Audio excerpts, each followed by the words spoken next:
বাংলাদেশের অর্থনীতি যে ভিত্তির উপর দাঁড়িয়ে আছে তার একটা হচ্ছে রেমিটেন্স। রেমিটেন্স হচ্ছে বাংলাদেশের অর্থনীতির ভিত্তির সবচেয়ে শক্তিশালী একটা ভিত। 1 কোটির ওপরে মানুষ দেশের বাইরে কাজ করে এবং যেটা আন্তর্জাতিক অভিবাসন উৎস দেশ হিসেবে বাংলাদেশকে বিশ্বের 6ষ্ঠ বৃহত্তম দেশে পরিণত করেছে। বৈধ পথে বাংলাদেশের রেমিটেন্স এসেছে $35.56 বিলিয়ন। রেমিটেন্সের আড়ালে একটা বিরাট মানবিক মূল্য আমাদেরকে দিতে হয় মাননীয় স্পিকার, যেটা আমাদের নজরে সব সময় আসে না, কিন্তু এটার অন্তরালে যে একটা গভীর কষ্টের গল্প আছে সেই কথাটি কখনো কোথাও উঠে আসে না মাননীয় স্পিকার। বাংলাদেশ জন্মের পরে এখন পর্যন্ত 2024 সালে সবচাইতে বেশি 4813 জনের মরদেহ বাংলাদেশে আসে। এমনও ভাইয়ের গল্প আমরা জানি মাননীয় স্পিকার, যে হয়তো তার সন্তানটিকে 1 বছরের রেখে গিয়েছিল, কিন্তু যখন ফিরে এসছে তার সন্তান কিশোর বয়সে গেছে।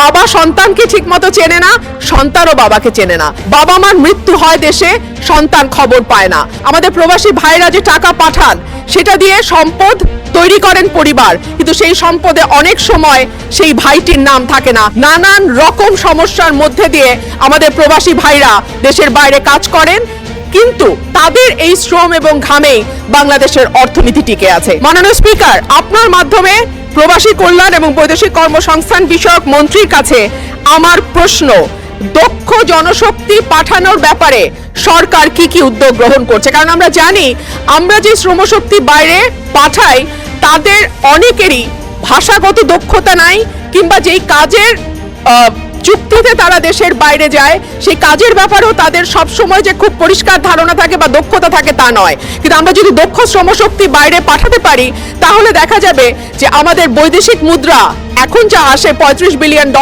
তার চেয়েও বেশি হয়তো আমরা আনতে পারবো, এবং যারা দেশের বাইরে যাচ্ছে তারাও একটা সম্মানজনক অবস্থায় যেতে পারবে। মাননীয় স্পিকার, আপনার মাধ্যমে মাননীয় মন্ত্রীর কাছে আমার প্রশ্ন।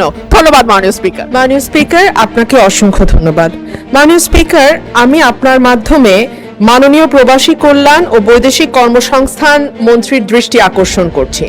মাননীয় স্পিকার, বাংলাদেশের অর্থনীতি যে ভিত্তির উপর দাঁড়িয়ে আছে তার একটা হচ্ছে রেমিটেন্স, এবং সম্ভবত রেমিটেন্স হচ্ছে বাংলাদেশের অর্থনীতির ভিত্তির সবচেয়ে শক্তিশালী একটা ভিত। এই দেশে প্রায় 1 কোটির ওপরে মানুষ দেশের বাইরে কাজ করে এবং যেটা আন্তর্জাতিক অভিবাসন উৎস দেশ হিসেবে বাংলাদেশকে বিশ্বের 6ষ্ঠ বৃহত্তম দেশে পরিণত করেছে। 2025-26 অর্থ বছরে বৈধ পথে বাংলাদেশের রেমিটেন্স এসেছে $35.56 বিলিয়ন, এবং এত বেশি বৈদেশিক মুদ্রা আমাদের আমদানি থেকেও আসে নাই, কিংবা আমাদের যে অন্যান্য যে জিনিসগুলো আমরা রপ্তানি করি, গার্মেন্টস সহ অন্যান্য যে বিষয়গুলো রপ্তানি করি, সেখান থেকেও কিন্তু আমাদের এত বিপুল পরিমাণ অর্থ আমরা জোগাড় করতে পারি নাই। ওয়ার্ল্ড ব্যাংকের হিসাবে বাংলাদেশ বিশ্বের 8ম বৃহত্তম রেমিটেন্স গ্রহণকারী দেশ, এবং আমাদের রিজার্ভ বলেন, আমাদের গ্রামীণ অর্থনীতি বলেন, আমাদের আমদানি ব্যয় মেটানোর মূল উৎস বলেন, কিংবা আমাদের লাখো পরিবারের যেই উপার্জনের উৎস, সেটা কিন্তু আমাদের এই প্রবাসী ভাইয়েরা, এবং সবকিছু নির্ভর করছে যে আমাদের রেমিটেন্স যোদ্ধারা কি পরিমাণ অর্থ বাংলাদেশে পাঠায় তার উপরে। কিন্তু রেমিটেন্সের আড়ালে একটা বিরাট মানবিক মূল্য আমাদেরকে দিতে হয় মাননীয় স্পিকার, যেটা আমাদের নজরে সব সময় আসে না। আমরা অর্থের হিসাব করি, আমরা রিজার্ভের হিসাব দেখি, এমনকি কি পরিমাণ বিদেশে আমরা লোক পাঠাতে পারছি সেই হিসাবও আমরা দেখি, কিন্তু এটার অন্তরালে যে একটা গভীর কষ্টের গল্প আছে সেই কথাটি কখনো কোথাও উঠে আসে না মাননীয় speaker. Social cost of migration, যেটাকে আমরা বলতে পারি সুযোগ এবং ত্যাগের গল্প একই সঙ্গে। ওয়েজ আর্নার্স বোর্ডের তথ্য অনুযায়ী 2024 সালে বাংলাদেশ জন্মের পরে এখন পর্যন্ত 2024 সালে সবচাইতে বেশি 4813 জনের মরদেহ বাংলাদেশে আসে।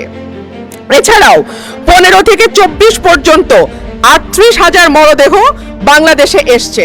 লক্ষণীয় বিষয় হচ্ছে এদের বেশিরভাগেরই বয়স 40-এর নিচে, এবং 40-এর নিচে যাদের বয়স মাননীয় স্পিকার, খুব স্বাভাবিকভাবেই তাদের কোনো কোমরবিডিটি থাকার কথা নয়, কিন্তু তারপরেও বৈরী পরিবেশে ঘন্টার পর ঘন্টা পরিশ্রম করা, দেশের সঙ্গে দীর্ঘদিন তাদের মানে ফিজিক্যাল যোগাযোগ যেটাকে বলে সেটাতে বিচ্ছিন্ন থাকা, দুশ্চিন্তা, পরিবার থেকে দূরে থাকা এবং ভীষণ রকম পরিশ্রম এবং অস্বাস্থ্যকর পরিবেশে দিনের পর দিন থাকবার কারণে এত বড় সংখ্যক মরদেহ প্রতি বছর বাংলাদেশে বিদেশের মাটি থেকে আসে।